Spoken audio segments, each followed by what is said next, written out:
C'est un véritable plaisir de vous retrouver dans le cadre de ces rendez-vous. Messieurs et dames, bienvenue à tous et à toutes dans Analyse 24, dans un nouveau numéro. Vous l'avez compris, l'inamovible Ali Malé est avec moi. Bienvenue. Merci beaucoup, John. On a promis aux téléspectateurs qu'on va se retrouver une semaine après, par la grâce de Dieu, ça y est. Nous voici. En bonne santé. Hein? En tout cas, en forme, Dieu fait grâce. Très heureux. Merci beaucoup. Notre invité s'appelle Ferdinand Cambéré. Il est le secrétaire permanent adjoint du parti phare du FCC. J'ai cité le Parti du peuple pour la reconstruction et la démocratie. PPRD. SPA, bienvenue. Merci John pour l'invitation. Merci aussi à Limassi pour la nouvelle rencontre. C'est la deuxième, je pense. En bonne santé, hein? Oui, bien sûr. Si on peut commencer par là, le nombre de contaminés ne fait que s'accroître. Nous venons de dépasser la barre de 1000. Y a-t-il à craindre? Bon, je crois que les commentaires plus est attendu du côté de ceux qui gèrent la riposte, parce que plus ils interpréteront ces chiffres, plus ils nous aideront, nous populations, à suivre le rythme pour nous dire ou localiser où sont ces gens, où sont les malades, où sont ainsi de suite. Ceci aiderait mieux à mieux nous comporter lorsqu'on est à tel endroit que par rapport à tel autre, et ainsi de suite. Mais sinon, continuons à garder les gestes barrières comme ça a été indiqué, parce que ce démon est encore en circulation.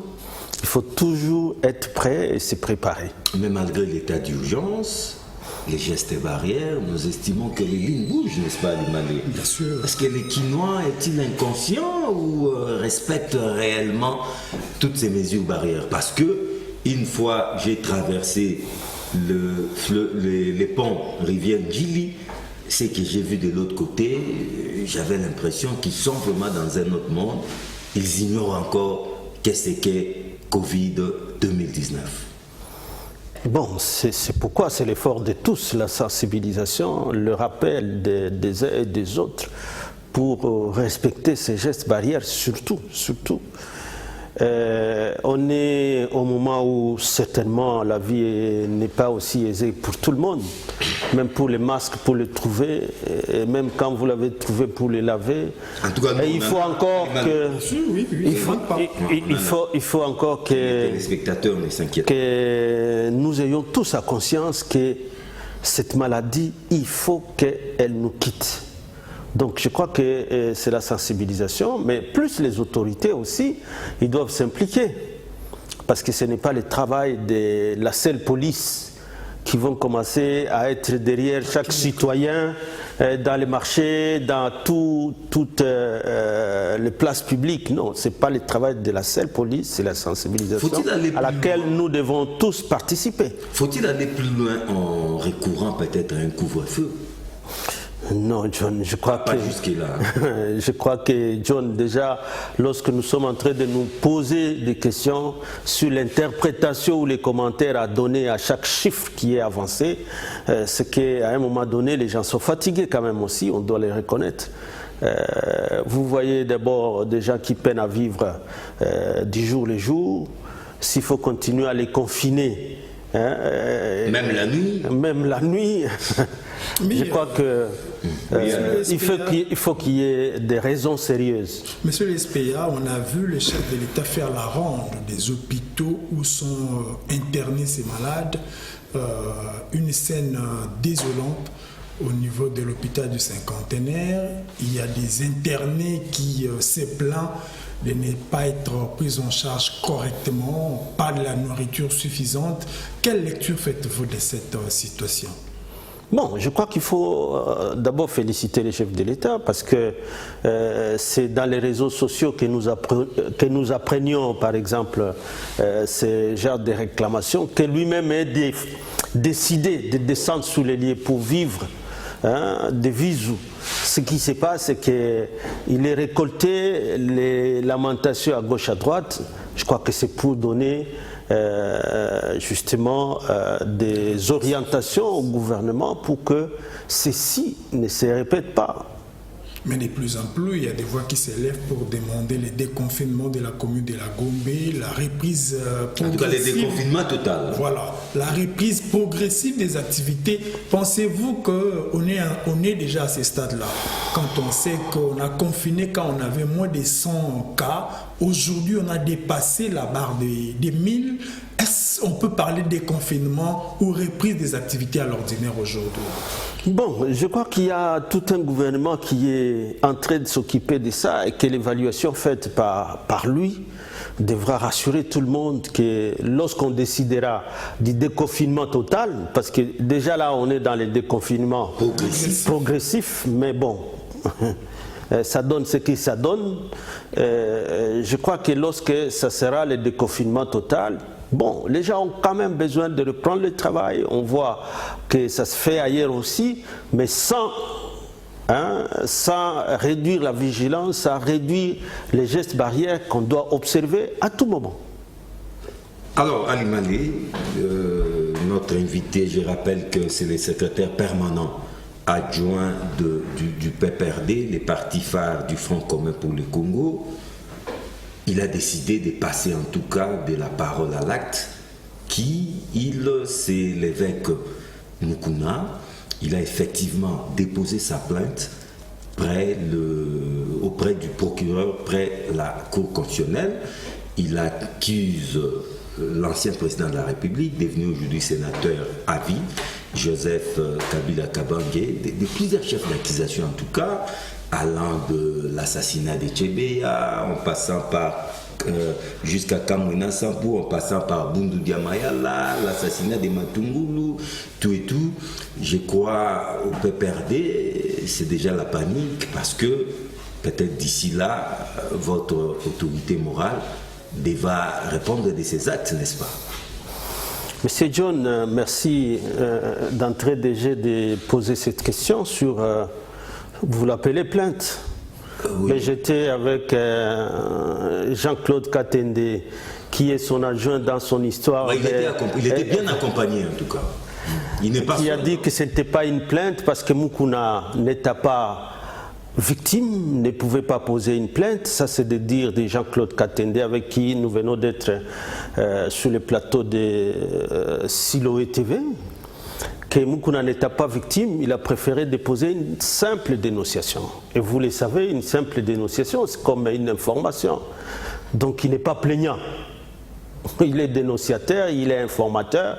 Donc on pourra ne pas l'appeler, on peut jeter ça à la poubelle. Et je crois que c'est le sort de ce petit papier qu'il est allé laisser à la cour. Mais ce n'est pas une plainte, John. Mais c'est une dénonciation. Alors une dénonciation, c'est une information. La cour n'est pas obligée de l'appeler pour quoi que ce soit. Il n'est pas plaignant, il n'est pas victime. Parce que c'est ça la différence que les gens ne sont pas en train de savoir. Et vous voyez, l'intention derrière ça, c'est plutôt l'intention malveillante qu'il y a derrière ça. Comment ça? Parce qu'il a été trompé, il a cru qu'à déposer une dénonciation, ça sera comme une plainte, donc on peut l'appeler comme une partie victime pour qu'il vienne confirmer sa plainte. Mais ici, ce n'est pas une plainte. On pourra ne pas l'appeler, c'est un papier. Comme toi, tu peux dénoncer, tu écris. Non, mais je crois pas que... On n'a pas besoin de t'appeler pour... Qu'on l'ait appelé ou pas, lui veut que la justice fasse son travail. Oui, mais... Je crois que c'est ça, c'est qu'il poursuit. Mais il n'a pas d'ordre à donner à la justice. Il ne l'a pas non plus donné. Il donne une information à la justice. Oui. Et que la justice fasse son travail. Oui, mais quel travail justement? Parce que si c'était une plainte, il aurait eu le droit de venir, d'être invité pour confirmer sa plainte et d'amener les preuves. Et là, vous le savez, notre pays est des systèmes d'opportunités de poursuite. Ça signifie que les magistrats du parquet ont un pouvoir discrétionnaire. Lorsque vous venez avec votre plainte et que vous donnez les arguments de droit, quelles sont les lois qui ont été violées, vous amenez les preuves. Il appartient à ce moment-là d'utiliser un deuxième instrument, un troisième instrument qui est l'opportunité de poursuite. C'est les magistrats seuls qui savent. Mais seuls les magistrats. Comment vous commencez à parler au nom des magistrats? Pardon, je suis en train de dire ce que la loi dit, ce que la presse. Oui. C'est une simple... Mais vous n'êtes pas magistrat, laissez les magistrats au moins faire leur travail. Mais je vous dis, oui. Lorsque vous dénoncez des faits déjà, Ce qui l'entourait, c'est un avocat, Claude Katende, qui était devant moi tout à l'heure là, c'est un avocat. C'est un président de l'association de la ZADO, qui est une association africaine de droits de l'homme. Moi-même, je lui ai même répété que la ZADO, à notre époque, ne pouvait pas accompagner un Guimène qui prend un papier, il signe à son nom. Parce que ce n'est même pas signé ni à l'éveil, ni au nom de cet éveil patriotique, comme ils disent. Éveil patriotique. Oui, c'est lui, Mukuna, comme évêque, qui signe un petit document et toute une association l'accompagne. Pourquoi faire? C'est du théâtre, tout simplement. Donc, c'est là que je vous dis, donc un magistrat sérieux, il ouvrirait quelle sorte de registre? John, tu es informé en droit? Parce que si c'était une plainte, vous pouvez soit ouvrir ces dossiers, soit dans un registre pénal ou bien d'information, RI, ou soit dans un registre pénal, RMP. Mais dans ce cas ici, c'est une simple lettre, un simple courrier qui sera étudié, qui sera examiné. Mais qui je ne vois pas, sauf si au niveau de la justice, ils ont d'autres éléments. Voulez-vous augmenter la justice, M. Kambé? Je suis en train de lire ce que c'est que la procédure, parce qu'ici, cette émission, c'est une émission pédagogique. Tout à fait. La population a besoin de savoir comment les choses se passent au parquet. Voilà. Lorsqu'on n'est pas victime, on envoie une dénonciation. Ne croyez pas que la dénonciation va se transformer en une plainte. C'est pour une plainte qu'on ouvre soit dans les registres RI, soit dans les registres RMP. Et si vous déposez vos preuves, à ce moment-là, les magistrats a ce pouvoir d'apprécier s'il classe sa suite, s'il va finalement appeler la partie qui est accusée. C'est ça la procédure, c'est la procédure pénale. Mais une simple dénonciation, bon, ça signifie qu'il s'adresse au parquet, il demande au parquet de rechercher les preuves, à sa place lui, de rechercher les preuves, et après, qu'est-ce qu'il va demander? Vous l'avez vu à la sortie de la Cour constitutionnelle, commencer à demander que les États-Unis viennent, que l'Union européenne vienne, que c'est pas moi, tous les diables du monde. Donc en même temps, il vient donner une dénonciation au niveau du parquet général près la Cour constitutionnelle, mais en même temps, il ne croit pas à ce parquet. Parce qu'il appelle tout de suite les États-Unis, il appelle l'Union européenne, la communauté internationale, et on voit le lendemain, si pas le soir même, notre un récupérateur de toutes les situations politiques de notre pays, Herman Cohen, qui tout de suite, on va se saisir du dossier, on va non, mais il a commencé à agir depuis quand? Il a commencé à dire ou à faire ce tweet depuis quand? Le pays est resté ce qu'il est. Non, mais cette fois-ci, un pas vient d'être franchi, monsieur. Un pas de quoi? Un pas vient d'être franchi. Un pas vers quoi? Personne n'avait encore approché la justice à ce stade-là. Est-ce que lui a approché? C'est pas une simple dénonciation. Un citoyen congolais. Mais c'est ça que j'ai dit, il peut donner une dénonciation, mais il s'arrête là. Il ne va pas forcer la justice. Mais la justice peut faire son travail. Quel travail? Parce que la justice... orienter la justice. Mais, John... Oui. Tu connais quand même le nom. Moi j'ai l'impression que vous travaillez au parquet. Oh, mais oui. Mais c'est ça la procédure. Si vous ne savez pas la procédure pénale à ce niveau-là, c'est cela la procédure pénale pour saisir un parquet. On fait quoi? Et qu'est-ce qui vient après? Les étapes de l'examen d'une dénonciation, une simple dénonciation. C'est le parquet qui apprécie à ce moment-là. Moi j'ai une préoccupation sur les SPA. Ça c'est vraiment une révélation que vous faites. Révélation. Laissez-moi terminer. Mais demandez à tous les juristes, ils vont vous dire la même chose. Quand je parle, ce n'est pas par rapport à la procédure. Ah, très bien. Pour l'évêque qui a saisi la justice, il a bien dit que c'était une plainte contre l'ex-président congolais ou les sénateurs à vie, Joseph Kabila. C'est la tricherie, mais effectivement. Si au plateau, vous nous faites une révélation, que cette confirmation ne vient pas non plus de n'importe qui, ça vient des Jean-Claude Katende. Que c'est une dénonciation. Qui confirme que ce n'est qu'une dénonciation. Mais bien sûr. Alors, j'ai une préoccupation. Mais lisez vous-même la plainte, vous allez voir l'objet, dénonciation. Donc pour lisez, c'est pas pour moi, c'est eux déjà, ils savaient ce qu'il faut. Qui a désorienté. C'est pas Katende. Les petits documents. Mais comment? Les petits documents que lui a signé Mukuna, l'objet c'est dénonciation, c'est pas une plainte. Mais Donc, Katende, Jean-Claude, toute dénonciation, c'est pas la même chose. Déjà saisi, mais le parquet est déjà saisi. Pourquoi? Et la démarche est que Joseph Kabila Kabange, durant ses 18 ans de règne, puisse répondre de ses actes. C'est ça la démarche de John, Oui. tu es parmi les conseillers de Mukuna. Non, moi, je Donc, vous vous êtes en pose une train de les tromper, de les mettre dans les espoirs, moi, je vous dans pose les une espoirs vides. Je vous pose une question. Mais Il faut lui expliquer la procédure. Ce Oui. qu'il a fait, ce n'est qu'une simple dénonciation. Mais cette dénonciation peut aboutir aussi. surtout- Aboutir à quoi? Maintenant, là, il faut rentrer dans la loi. Dans notre pays, ça, qu'est-ce que ça dit? Dans notre pays, Joseph Kabila Kabange n'est pas un homme ordinaire. Il a un statut d'ancien président de la République.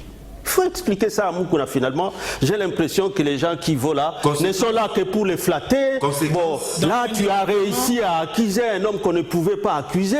Et que donc, vous accusez aussi. je le lui ai dit à face. Je le lui ai dit à face. Donc, Que je regrette. désorienter l'évêque. Mais bien sûr, je le lui ai dit à face. Mais Il est président d'une grande association des droits de l'homme. Il ne peut pas accompagner quelqu'un dans la chute.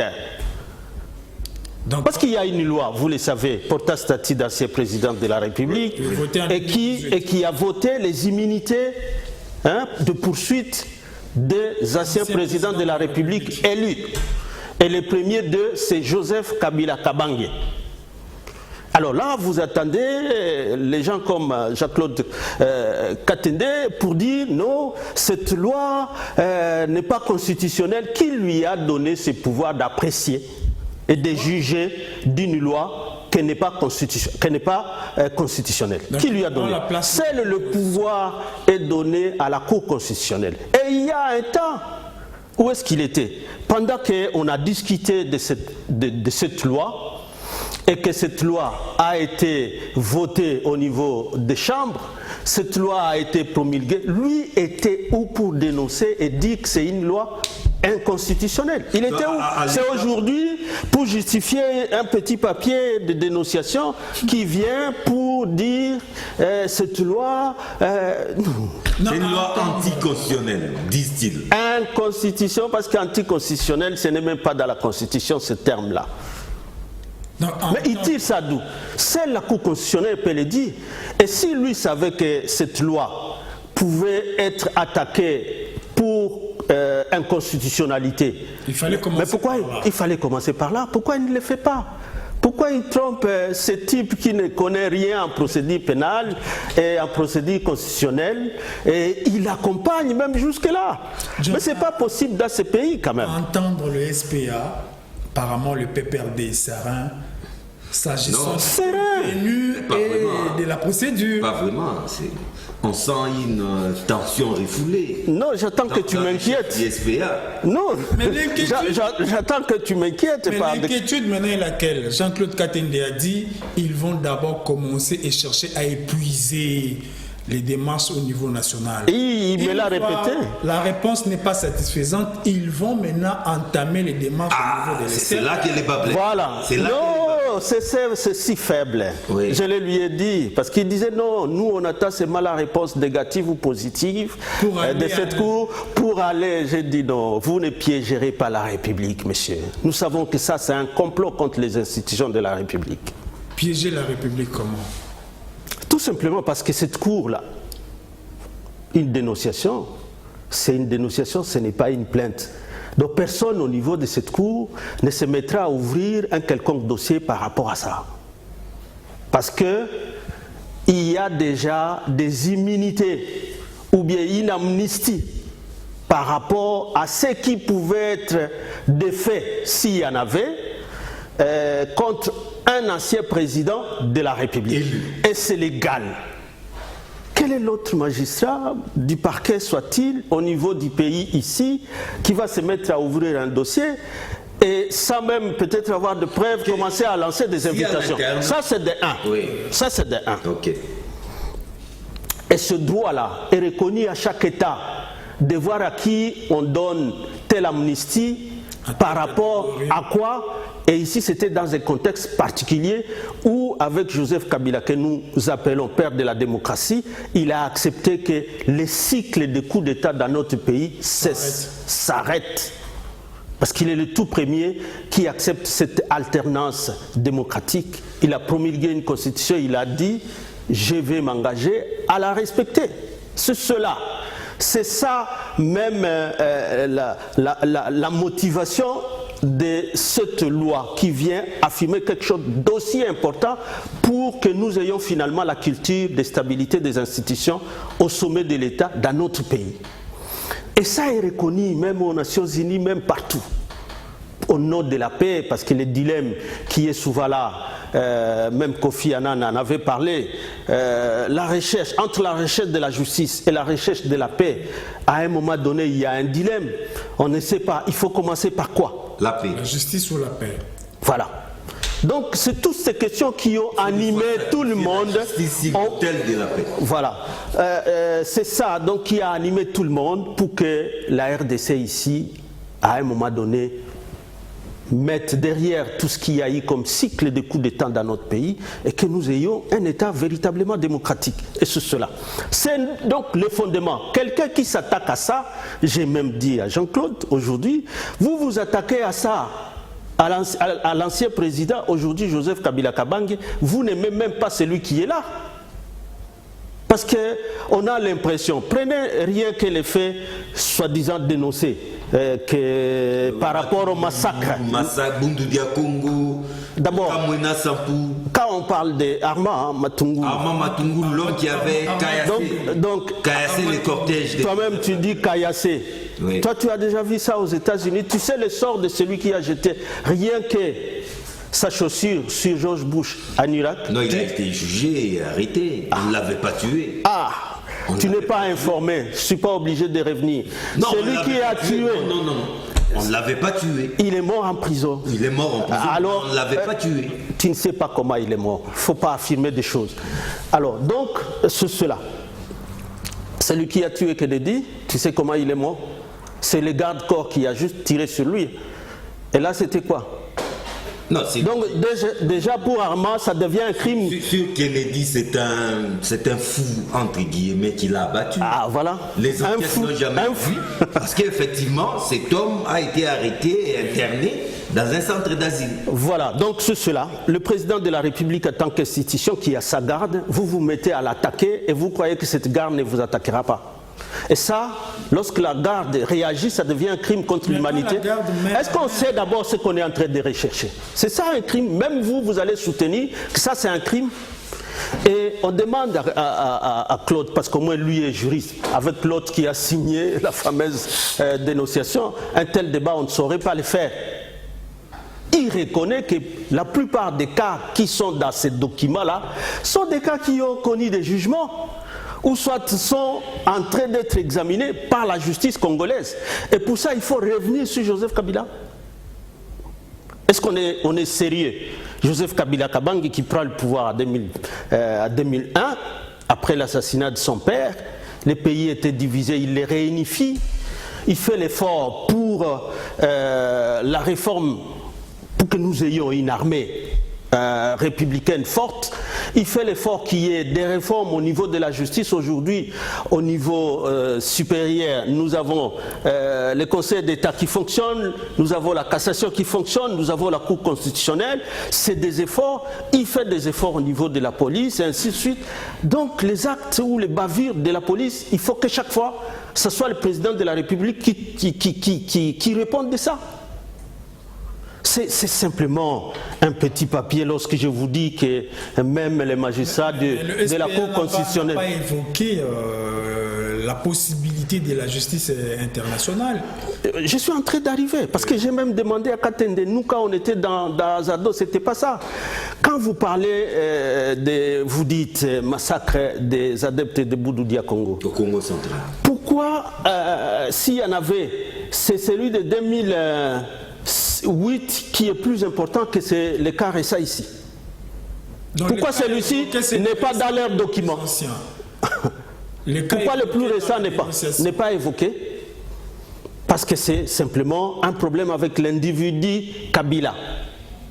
La haine qui les anime. Ils ils ne sont pas en train de rechercher la justice dans notre pays parce qu'il faut maîtriser les lois de la République. Alors, Ferdinand Kambere, si la démarche de Mukuna est hasardeuse, une démarche qui n'aboutira à rien du tout, à quoi, alors à quoi rime cette démarche? Autrement dit, qui est derrière Mukuna? Non, tu vois, c'est un homme là qui est perdu. Il faut d'abord voir le courage qu'il a. Type déculotté, il n'a plus de culottes. Mais vous le savez, tout ce qu'on a vu dans les réseaux sociaux. Mais il prend pendant ce temps quand même le courage, au lieu de se confiner, de se cacher et de se repentir. Il parle d'un s'il vous plaît. Macabre. S'il vous plaît, au lieu de se confiner, de se repentir. De se cacher. De se cacher, de se repentir, parce qu'il a non seulement essuyé son église, parce que c'est quand même une fidèle de son église, c'est quand même une femme de celui qui était juste son second. Mais ça c'est triste. Nous sommes en train d'encourager, de promouvoir une république de la honte.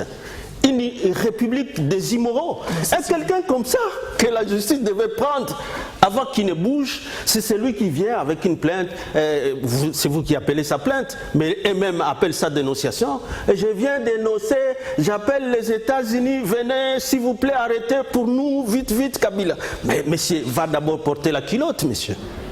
Mais apparemment ça va très mal entre le FCC et l'évêque Mukuna. C'est Mukuna qui accuse le FCC. Le FCC accuse Mukuna, les taxes de tous les mots. Qu'est-ce qui ne va pas apparemment?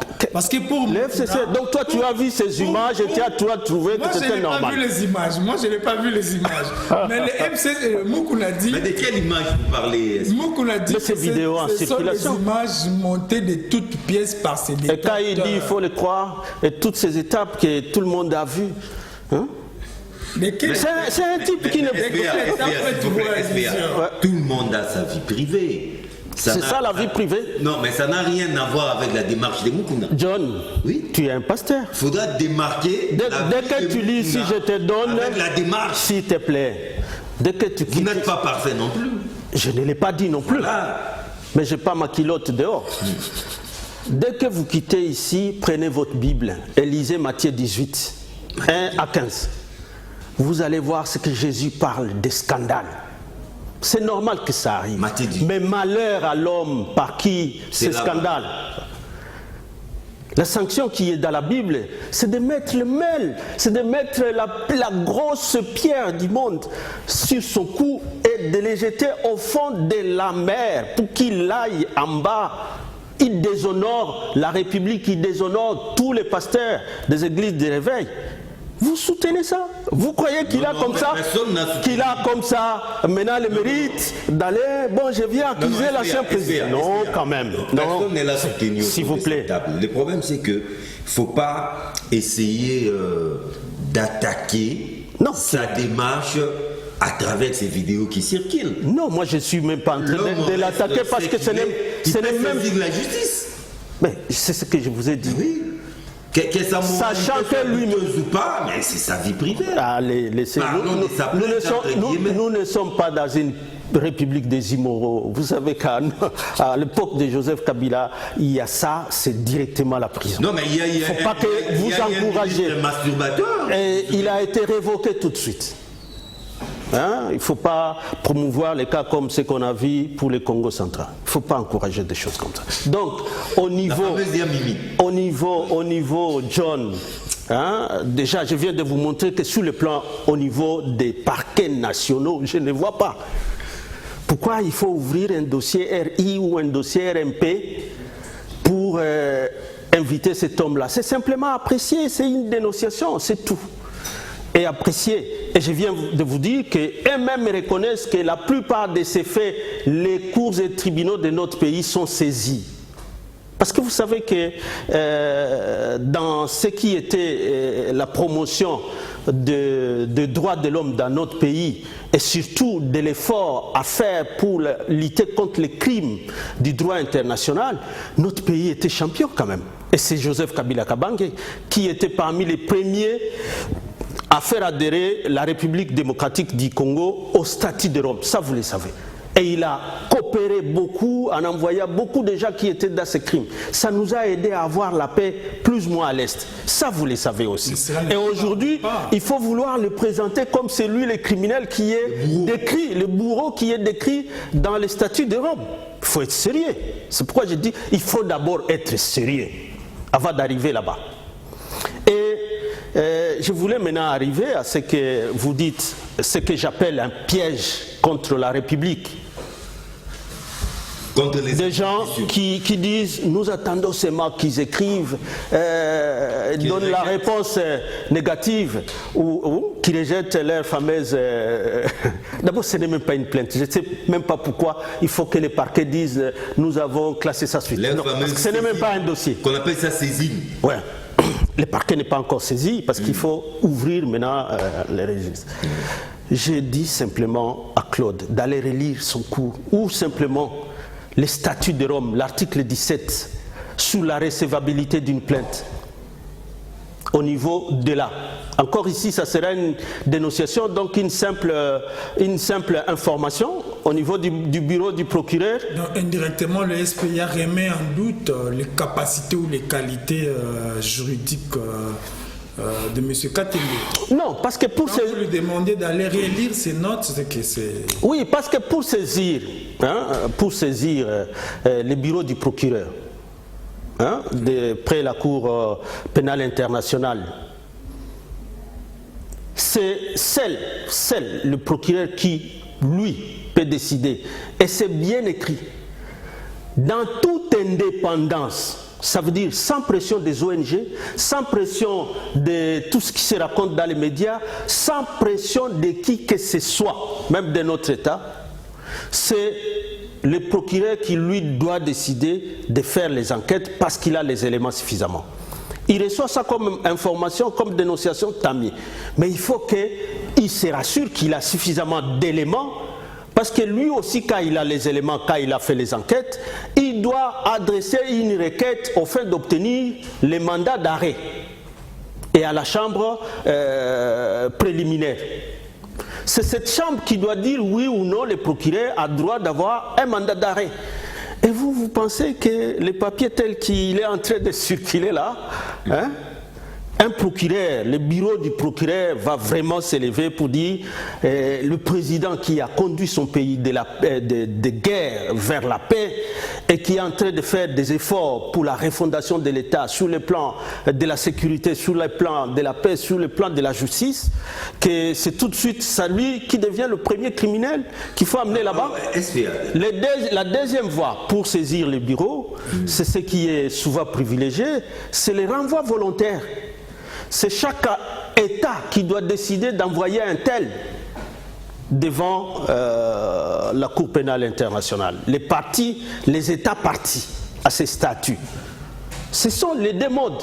Soit le procureur lui-même, soit les renvois. Donc l'État, les renvois volontaires des États, comme on l'a fait ici. Pour certains, les noms vous les connaissez, qui ont été envoyés là-bas.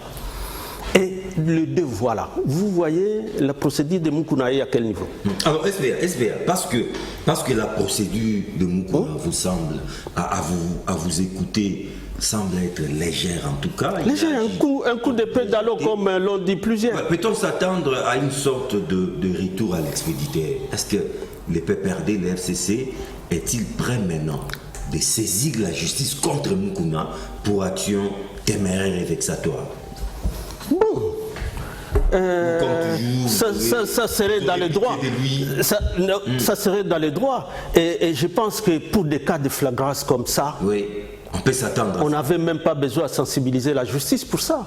On a besoin plus de sérénité pour autre chose. Nous sommes d'accord. On a dans la lutte contre le coronavirus, il y a des velléités, des reprises de guerre en Ituri, le Kivu, il y a toujours des aventuriers là. Il y a des gens qui croyaient un peu à cette histoire, à cette aventure ici. Quelqu'un se promène avec ses paperasses. Non, pas qui croyaient, mais qui croient. Mais ils n'ont qu'à lire la loi, ils seront déçus. Parce que pour saisir la Cour pénale internationale, parce qu'ils savent qu'avec la loi portant statut, ils n'iront nulle part, et ils attendent que la cour dise bon, on a classé ça suite pour qu'ils aillent se trimballer avec devant les partenaires qui sont prêts à les soutenir. Hein. Qui sont déjà dispo d'ailleurs. Qui sont déjà dispo, qui sont... Espère, j'ai échangé avec l'un des communicateurs du FCC, dont j'étais le nom pour des raisons évidentes. Il m'a dit c'est une démarche qu'il faudra prendre au sérieux, il ne faut pas minimiser parce que lorsque cette histoire de Vital Kamerhe a commencé, personne ne croyait qu'on allait arriver à ce stade. Il m'a même donné l'exemple de Mobutu avec Mouzé. Quand Mouzé venait, Mobutu disait mais c'est un petit c'est un petit trafiquant de l'or, tout ça. Mais c'est Mouzé qui l'a fait partie. Il m'a même encore parlé de notre exemple là. Alors il faudra vraiment prendre au sérieux cette démarche parce qu'on ne sait jamais. Ah, toi tu parles d'un communicateur.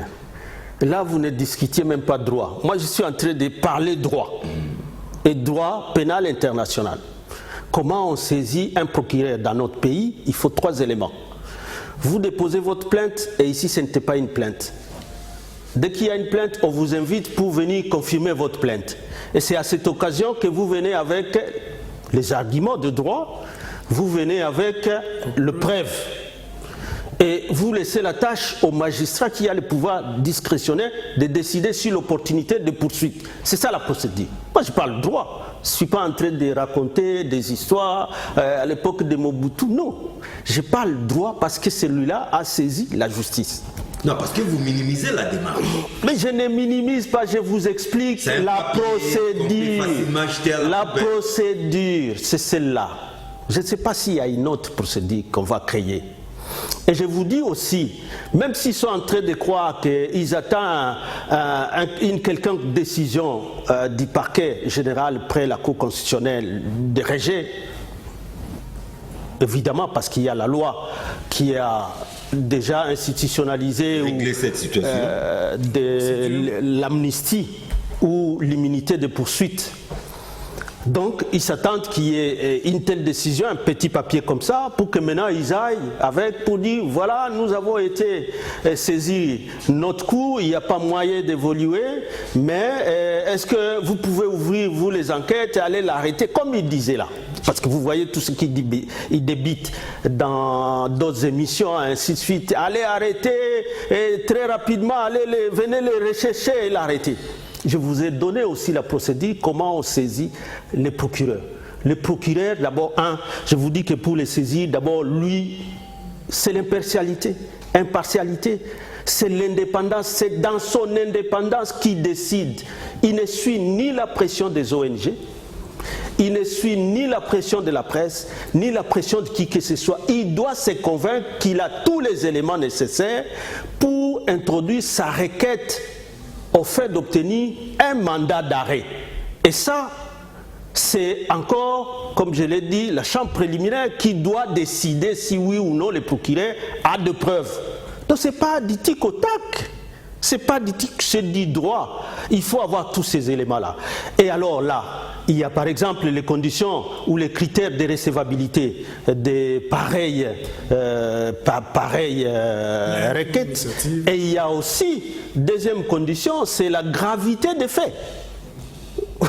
La gravité des faits, ici c'est des faits de crimes de droit international. Vous amenez des cas individuels, des cas pour le reste, qui sont déjà pris en compte par la justice nationale. Parce qu'ici nous sommes dans la procédure de complémentarité. C'est d'abord la justice nationale qui doit se prononcer. Ce sont des cas qui sont en train d'être examinés, d'autres ont déjà été jugés. Et pour ça, il faut croire qu'on a vraiment des cas dont la gravité n'est pas connue par les pays. Et qui a décidé que tous ces procès s'ouvrent dans notre pays? Ce n'était pas Joseph Kabila Kabange. Alors, donc, c'est une simple distraction qui n'est pas liée avec ce que vous avez eu à débattre avec celui-là qui est... Ah, attention, on ne sait pas. Ok, mais restons toujours du côté de la justice. Ali Malé, c'était attendu les 11 mai. En audience foraine, Vital laissé ouvert. À Makala, le procès Vital Kamerhe, procès 100 jours. appelez-les comme vous voulez, ces premiers jours du procès, quelles sont vos impressions? Bon, j'ai pas eu la chance vraiment de suivre, hein, parce que bien que confiné, mais parfois vous êtes confiné sans courant. Vous a privé l'électricité. Alors moi, ça ne nous intéressait pas. Hein. Bon, de toute façon, c'est un procès. Mais je crois à un procès comme les autres, parce que moi, en tant qu'avocat... Un procès ordinaire. Oui, c'est un procès comme les autres, où chaque partie doit préparer ses avocats. Je crois que c'est au parti, surtout les prévenus, parce que dès que vous traînez à ce niveau-là, vous êtes devant les juges et que vous avez été amené par le parquet, vous êtes prévenu. La première chose ou la première attitude d'un prévenu, c'est de se chercher des bons avocats. Sinon, on ne prend pas soi-même sa propre cause. Bon, et les sorts, après, nous, on attend. Donc, ce n'est qu'à une première journée qui a lancé l'instruction de l'affaire, on est en train de suivre. Mais quand le SP a dit que c'est un procès ordinaire, mais n'oublions pas que c'est une première pour la RDC de voir un directeur du chef de l'État, du cabinet du chef de l'État, être poursuivi. Il a passé tout un mois et 3 jours à la prison centrale de Makala. C'est une première. Ça ne fait pas de ces procès-là un procès ordinaire. Mais dans ce déroulement, il n'y a pas une procédure autre que la procédure que nous connaissons d'ordinaire. On peut voir bien l'homme, la personnalité du prévenu, mais les actes procéduraux, ce sont les mêmes. Comment se comporter devant les juges? C'est la même chose. Les juges verront lui un prévenu, pas un directeur de cabinet. Mais et par rapport... Comme John l'a dit, d'après les échos que vous avez eus, d'après les journaux que vous avez eu à lire, c'est quoi les contenus, c'est quoi la forme que vous donnez? Déjà, les propres avocats des prévenus eux-mêmes ont trouvé énorme les dossiers, des pièces qui sont venues du parquet. Et moi, qui n'ai même pas accès, il faut que je m'imagine des choses, du contenu qui est dans le dossier. Non. Et même au IP, j'ai senti qu'ils ont dit non, nous ne pouvons pas plaider, nous ne connaissons pas les pièces. De l'avis de plusieurs observateurs, on a trouvé les prévenus camérés arrogants, un peu combatifs. Qu'est-ce qui peut justifier cette attitude? C'est contradictoire, il y a des ceux-là qui pensent qu'il était un peu serein. Il est beaucoup plus arrogant dans ses propos. Malheureusement, les SPA n'a pas suivi. Les SPA n'a pas suivi. Ou peut-être je n'ai vraiment pas. Il préfère donner salam au chat. Alors, SPA, nous atterrissons. Votre conclusion en 120 secondes.